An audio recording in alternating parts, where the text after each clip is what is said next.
शाम ढल रही थी। आसमान पूरा काला पड़ चुका था, जैसे किसी ने काले रंग की शीशी उड़ेल दी हो। शायद बारिश आने को बेकरार है। घिरा हुआ आसमान और ठंडी हवाएं चांदनी को बेहद पसंद थीं। बारिश चांदनी के बदन में एक अजीब सी सिहरन पैदा करती थी।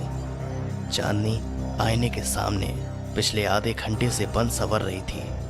बन संवर क्या, सजने की रिहर्सल कर रही थी। 3 बार तो साड़ियाँ चेंज कर चुकी थी। चांदनी को साज श्रृंगार का बहुत शौक था। आज उसे मिसेस कपूर की बेटी की शादी में जाना था। चांदनी कॉलेज की अध्यापक थी, मगर दिखती कॉलेज स्टूडेंट जैसी।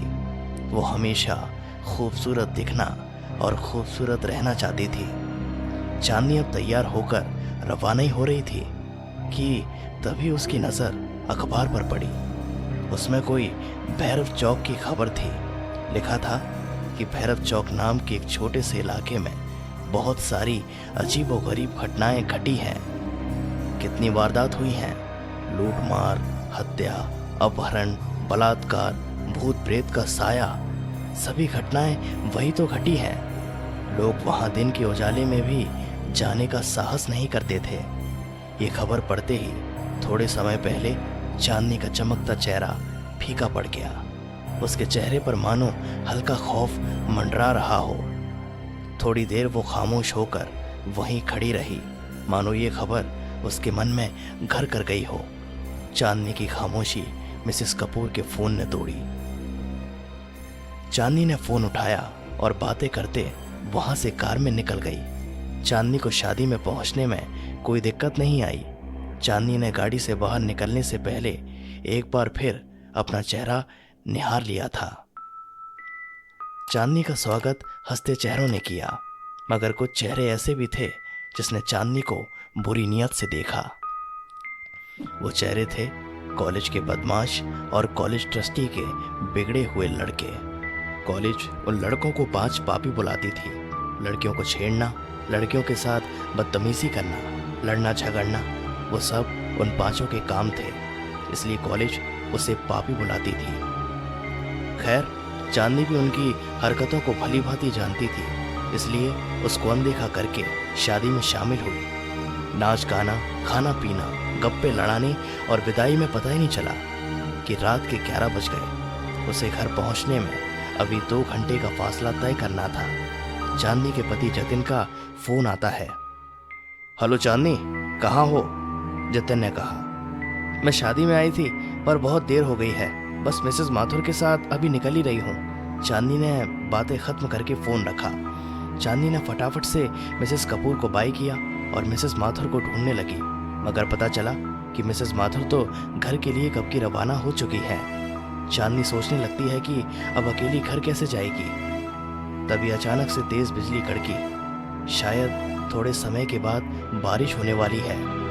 उसने किसी की परवाह करे बिना वहाँ से अकेली निकल पड़ी, मगर वो 5 पापी चांदनी की हर हरकत पर नज़र रखे हुए थे। चांदनी ने बस थोड़ा सा ही फासला तय किया था कि बारिश की बूंदाबांदी आने लगी। चांदनी मनी मन सोच रही थी कि वो बारिश बंद होने का इंतज़ार करे या फिर आगे बढ़े। चांदनी को जल्द ही तय करना था कि उसे करना क्या है। उसने आगे बढ़ने का फैसला किया। चांदनी की कार थोड़ी आगे बढ़ी थी कि तेज बारिश शुरू हो गई। हमेशा चांदनी को सिहरन देने वाली बारिश आज बाधा बन रही थी। चांदनी बारिश की बूंदाबांदी को चीरते हुए आगे बढ़ रही थी। चांदनी का आगे बढ़ने का फैसला सही था, क्योंकि बारिश बंद हो चुकी थी। चांदनी हल्के मन से ड्राइव कर रही थी, मगर लगता है कि आज का दिन चांदनी के लिए सचमुच भारी था, क्योंकि सामने ट्रैफिक जाम था। गाड़ियों की लंबी लाइन लगी थी। किसी से पूछा तो पता चला कि भारी बारिश के चलते आगे का रास्ता पूरा ब्लॉक हो चुका है। जब तक रास्ता साफ नहीं होगा तब तक ट्रैफिक जाम रहेगा, और रास्ता साफ होने में सुबह भी हो सकती है। सुबह का नाम सुनते ही चांदनी की हवाइयाँ उड़ गईं। तभी चांदनी देखती है कि कुछ गाड़ियाँ कच्ची सड़क की तरफ जा रही हैं। चांदनी ने किसी से पूछा, भैया ये कच्ची सड़क कहाँ जाती है? ये कच्ची सड़क शहर जाती है बहन जी, चांदनी फिर से सोचने लगी कि वो रास्ता खुलने का इंतजार करे या फिर कच्चे रास्ते से जाए। उसने सोचा कि वो कब तक अकेली रास्ता साफ होने का इंतजार करेगी। वो भी कच्ची सड़क की तरफ जा रही गाड़ियों के साथ गाड़ी चलाकर शहर वाले रास्ते जा सकती है, इसलिए उसने वो कच्ची सड़क से घर जाने का फैसला किया। चांदनी आगे बढ़ तो रही थी, मगर खौफ अभी भी उसके सिर पर मंडरा रहा था, क्योंकि वो आगे चल रही गाड़ियों के सहारे जा रही थी, जैसे कोई दीपक की रोशनी लेकर अंधेरे से गुजर रहा हो। आगे चल रही गाड़ियों की रफ्तार तेज होती है, वो सब चांदनी की कार से आगे बढ़ जाती हैं। इतनी आगे बढ़ जाती हैं कि उन सब की हेडलाइट की रोशनी चांदनी को दिखाई नहीं देती। चांदनी भी उन तक पहुंचने के लिए अपनी गाड़ी की स्पीड बढ़ाती है, मगर गाड़ी अचानक से बंद हो जाती है। गाड़ी बंद होते ही चांदनी बदहवास सी हो जाती है। वो वहां अकेली थी, आगे पीछे कोई नहीं था। आगे जाती गाड़ियां एक के बाद एक आंखों से ओझल हो रही थीं। चांदनी अब बेचैन सी होने लगी थी, धड़कनें तेज चल रही थीं। उसके माथे से डर की बूंदें एक के बाद एक टपकने लगी थीं। उसकी आंखों में खौफ साफ दिखाई दे रहा था। वो घबराकर जोर जोर से सांसें ले रही थी। उसने अपने पर्स से फोन निकाला और जतिन का नंबर डायल करने लगी, मगर वहां मोबाइल कनेक्शन के नाम पर कुछ नहीं था। वो इतना डर गई कि वो गाड़ी से बाहर निकलना भी नहीं चाहती थी। उसे कुछ सूझ नहीं रहा था, बस गाड़ी स्टार्ट करने में लगी थी। वो बार बार चाबी को दाएं बाएं घुमा रही थी, मगर नतीजा वही, गाड़ी स्टार्ट नहीं हो रही थी। अचानक से चांदनी की नज़र उसके पर्स में जाती है और उसमें एक तावीज़ दिखता है। वो तावीज़ जो चांदनी की माँ ने आखिरी सांस लेते वक्त दिया था और कहा था कि ये तावीज़ बुरे वक्त में तुम्हारी हिफाजत करेगा। चांदनी ने तुरंत वो तावीज़ लिया और आंखें बंद करके फिर से गाड़ी स्टार्ट करने की कोशिश की। माँ का दिया तावीज़ काम कर गया था। गाड़ी एक झटके में स्टार्ट हो गई थी। चांदनी को तो जान में जान आई, ऐसी राहत की सांस ली। चांदनी तावीज़ की शक्ति से अचंभित हो गई। वो समय व्यर्थ किए बिना वहां से चल दी। चांदनी ने 1-8 किलोमीटर का रास्ता काटा था। वहां से उसे एक बोर्ड दिखता है। उस बोर्ड पर लिखा था भैरव चौक। भैरव चौक नाम पढ़ते ही चांदनी के रोंगटे खड़े हो गए और आंखें खुली की खुली रह गईं। उसकी सांसें फिर से तेज और तेज रफ्तार में बढ़ने लगी।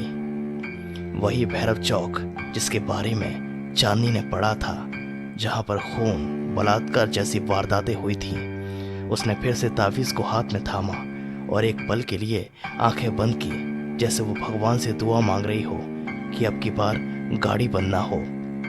मगर ये क्या? चांदनी की कार भैरव चौक के नाम के बोर्ड के सामने रुक गई। चांदनी ने बाहर का नज़ारा देखा तो वो बेहद अंधेरा और डरावना था। जुगनू की टमटमाती रोशनी के सिवा वहां कुछ भी दिखाई नहीं दे रहा था। चांदनी ने फिर से तावीज़ उठाया और आंखें बंद करके भगवान का नाम लेती हुई गाड़ी स्टार्ट करने में जुट गई। गाड़ी की चाबी को दाएं बाएं घुमाकर उसकी उंगलियां तक थक गई थी, मगर अब की बार गाड़ी शुरू होने का नाम ही नहीं ले रही थी। 1-2 बार फ़ोन भी लगाया, मगर वहाँ भी उसे नाकामयाबी मिली। वो इतनी डरी हुई थी कि गाड़ी से बाहर निकलने में भी उसके पैर कांप रहे थे। तभी उसे सामने कुछ दिखा। सामने से सफ़ेद रंग की कुछ धुंधली धुंधली आकृति सी आ रही थी। चांदनी उसे देखकर टहल गई और बदन में कपकपी होने लगी। वो आकृति जैसे जैसे आगे आ रही थी, वैसे वैसे एक आकृति से 3 आकृतियां हो गई थी। काले घने अंधेरे में सफेद रंग साफ साफ दिखाई दे रहा था। चांदनी उसे देखकर बस सोच ही रही थी कि ये क्या है। सफेद चादर ओढ़े कोई आदमी या फिर कोई भूत प्रेत। चांदनी के पसीने छूटने लगे थे। चांदनी ने जल्दी से गाड़ी के शीशे बंद है कि नहीं ये तसल्ली कर ली और वहां बैठे बैठे तावीज़ को थामे आंखें बंद करके भगवान का नाम जपने लगी। अब वो आकृतियां चांदनी की गाड़ी को आगे पीछे मंडराने लगी थी। सहमी हुई चांदनी जोर जोर से सांसें लेकर हल्की सी कनकियों से देख रही थी।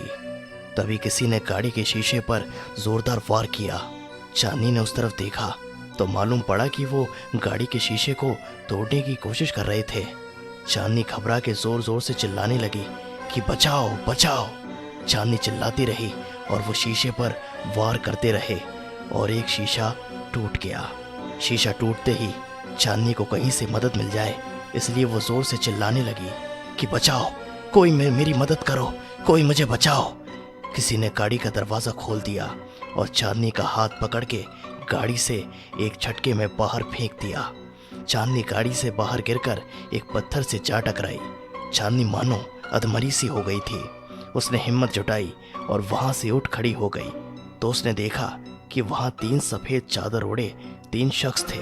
वो तीनों के चेहरे काले, दहशत भरे और भयानक थे और सब हाथ में चाकू लिए खड़े हुए थे। चांदनी समझ गई कि ये सब लुटेरे हैं और बिना कुछ बोले चांदनी ने सोने चांदी के जेवर निकाल दिए। चांदनी ने बिलखते हुए उन लुटेरों से कहा, ये सब ले लो और मुझे जाने दो।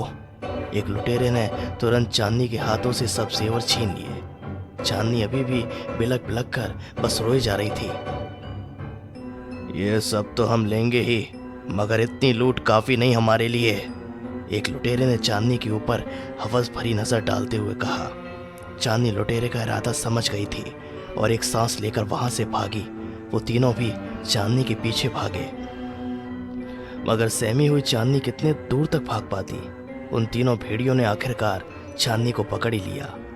चांदनी पूरी ताकत से चिल्लाई कि बचाओ बचाओ।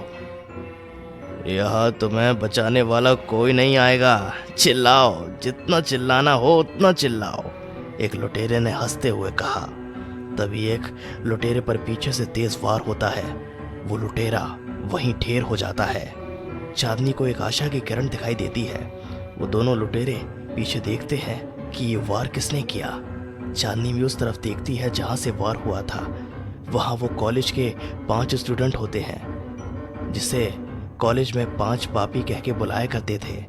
वो 5 स्टूडेंट बचे 2 लुटेरों पर झपटते हैं और उन्हें मार मार कर बेहोश कर देते हैं।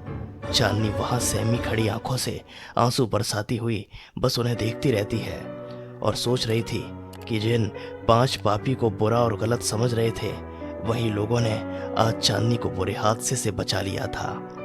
मैडम, हम बुरे हैं मगर इज्जत सबकी करते हैं, आप बेफिक्र हो जाइए मैडम जी। ये बंटी आपको सुरक्षित घर तक छोड़ देगा और हम इन लुटेरों को पुलिस के हवाले कर देंगे।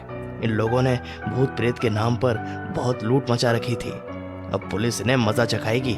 एक स्टूडेंट ने कहा, मुझे माफ कर देना, मैं तुम लोगों को गलत समझ रही थी, मगर तुम। इसके आगे चांदनी के मुंह से एक भी शब्द नहीं निकल पाया और वो रोने लगी और चांदनी वहां से उस दिन सुरक्षित बच पाई। तो दोस्तों, ये थी आज की एक और कहानी। ये कहानी आपको कैसी लगी कमेंट सेक्शन में ज़रूर बताएं और हमारे चैनल को सब्सक्राइब करें और घंटा बेल भी ज़रूर दबाएं।